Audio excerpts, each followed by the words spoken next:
Well, TalkTV's royal editor Sarah Hewson joins me in the studio. Sarah, good to see you. I mean, 24 hours ago we were sat here when the news broke, and a lot has happened since then. Bring us up to speed.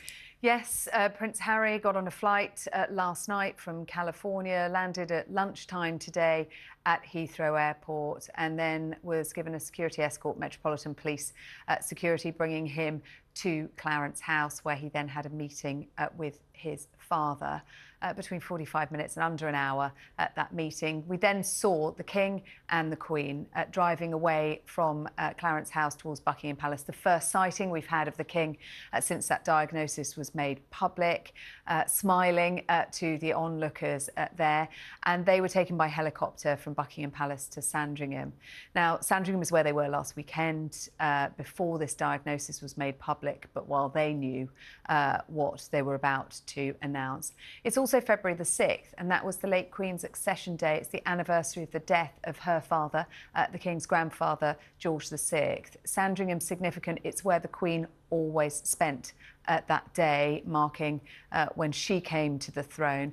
Charles did the same last year and has managed to return there today, having had that first round of treatment yesterday. So, Sandringham, quite symbolically important today. We did get sight of the King.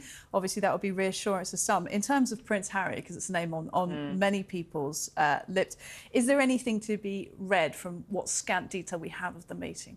Look, I think this is a step in the right direction. The relationship between Harry and his father is not as irreparably damaged, potentially, as that relationship between Harry and his older brother, William. Because we know there was the phone call back in November for the King's birthday, for example. There was already some contact, not what you and I might consider to be normal family contact between a father and son, but he did get on a plane pretty quickly and came back and had a meeting with his father. It may not be as long as some people might have hoped for, but it is certainly an encouraging sign. Less encouraging, though, the news that there are no plans for the two brothers to meet. And I think yesterday when we were talking, could this be a moment for the family to come back together, the start of a reconciliation?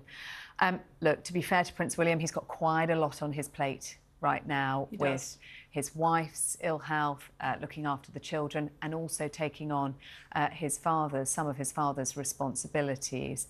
But it might be seen as a bit of a missed opportunity and a shame.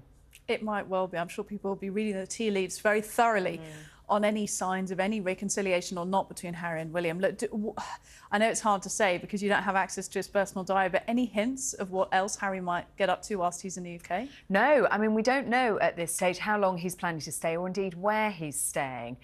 He could potentially stay at St James's Palace, he could stay at Windsor Castle, he could go back to Frogmore Cottage, but he gave up the keys to that officially last year, but it's empty at the moment, so there is potential for that. Or he could turn back round and head straight back to California and to Meghan and the children. He's due to be in Canada in the next week or so to mark a year until the next Invictus Games, which is taking place in Canada. But I know we'll be looking out for him. There will be cameras everywhere trying to track Harry's movements and see what happens next. Absolutely, there will. There were helicopters, there was all sorts, motorcades and cameras. Will be staying up to date. Sarah Hewson, TalkTV Royal Editor, thanks for joining us this evening.